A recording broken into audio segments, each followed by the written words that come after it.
প্রতিবারের মতো এবার শীতেও খালামণির বাসায় দাওয়াত পেয়ে গেলাম আর সকাল সকাল খালামণির বাসায় চলেও আসলাম। আসার পর দেখি আমার খালাতো বোন এখানে গরুর মাংস রান্না করছে। এখানে প্রায় 10 কেজি মাংস ছিল। গরুর মাংস কম বেশি আমরা সবাই রান্না করতে পারি, কিন্তু আমার খালাতো বোন আজকে কিভাবে গরুর মাংস রান্না করলো সেটাই আজকে আপনাদের সাথে শেয়ার করব। আমি নিজেও কিন্তু এর আগে বোনের হাতে রান্না কখনো খাইনি, আজকে প্রথম খাবো। খালাতো বোন কিন্তু আমার থেকেও ছোট, কিন্তু ওর রান্নাগুলো আসলে অসাধারণ ছিল। ছোট মানুষ, তারপরও এত মজা রান্না করতে পারে আমি নিজেও ভাবতে পারিনি। এখানে ফার্স্টে কিন্তু 10 কেজি গরুর মাংস নিয়েছে, যেটা আমার খালাতো ভাই আগে এনে রেখেছিল। আর মাংসের মধ্যে কাঁচা পেঁয়াজ কুচি দিয়েছে, সাথে দিয়েছে আদা রসুন বাটা, মশলা বাটা। এখানে কিন্তু একটা বিশেষ জিনিস দেখলাম, মশলার সাথে কিন্তু তেজপাতাটাও বেটে দিয়েছে, যেটা আমরা কিন্তু ইউজ করি না, আমরা কাঁচা তেজপাতাটা ইউজ করি। তো এখানে এক্সট্রা করে তেজপাতাও দিয়ে দিয়েছে, সাথে গরম মশলাও দিয়ে দিল। এখন সব কিছু আস্তে আস্তে একসাথে মিশিয়ে নিচ্ছে, সাথে দিয়ে দিল পরিমাণ মতো লবণ। এখন সব কিছু দেওয়া শেষে লাস্টে দিয়ে দিল পরিমাণ মতো তেল। প্রথমে তেলটা একটু কম ব্যবহার করেছে, এরপর দেখলাম মশলাগুলো সব একসাথে আগে মাখিয়ে নিল অল্প তেল দিয়ে। আসলে সত্যি কথা বলতে আমার বোনের রান্না এর আগে আমি কখনো খাইনি বা রান্না করতেও দেখিনি। এরপর মাংসের মধ্যে আরও অনেকখানি তেল দিয়ে তারপরে এখন ম্যারিনেট করছে, আর সাইড থেকে আমার আম্মু কাঁচামরিচ কেটে দিচ্ছে। মাংস ম্যারিনেটটা কিন্তু আমার কাছে কুরবানি ঈদের মতো লাগছে। কুরবানি ঈদে আমরা এভাবে মাংস ম্যারিনেট করি হাত দিয়ে। বাসায় যখন অনেক মাংস রান্না করা হয় তখন আমিও কিন্তু এভাবে রান্না করি। রান্নার আগেও কিন্তু আমার বোন আমাদের জন্য অনেক কিছু রান্না করেছিল, মাছের চাশনি, ভাত, ডিম ভাজি, আরও অনেক কিছু রান্না করেছিল।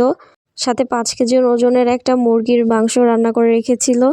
সেগুলো দিয়ে আমরা সকালের নাস্তাটা করি। আসলে আমরা সকাল সকালে যেহেতু বের হয়ে পড়ি, এজন্য সকাল সকালে খালামণির বাসায় পৌঁছিয়ে যাই।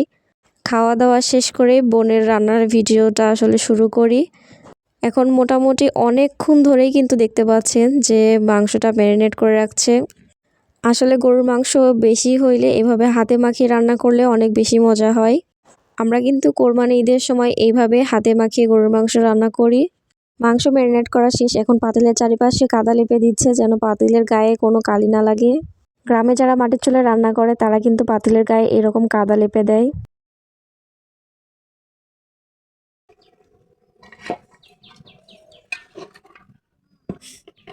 লাতে লাগিয়ে দেয়া গেল, মাংসের মন চালিয়ে গেল,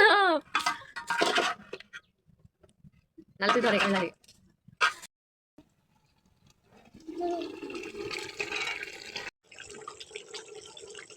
ওয়াও, কি সুন্দর কালার।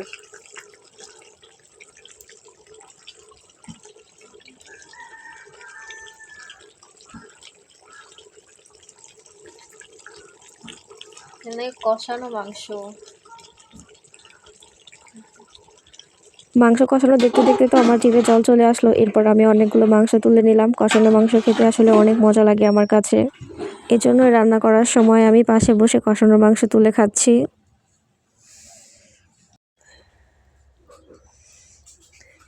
ওয়াও, মাশাল্লাহ, গরুর মাংস রান্না কমপ্লিট। এখানে এক্সট্রা করে কোনো ঝোল দেয়া হয়নি, একটু কষানো কষানোই করে রাখা হয়েছে। এটা মাংসের মধ্যে থেকে যেই এক্সট্রা পানিটা বের হয় এটাই, এর মধ্যে এক্সট্রা কোনো পানি দেওয়া হয়নি।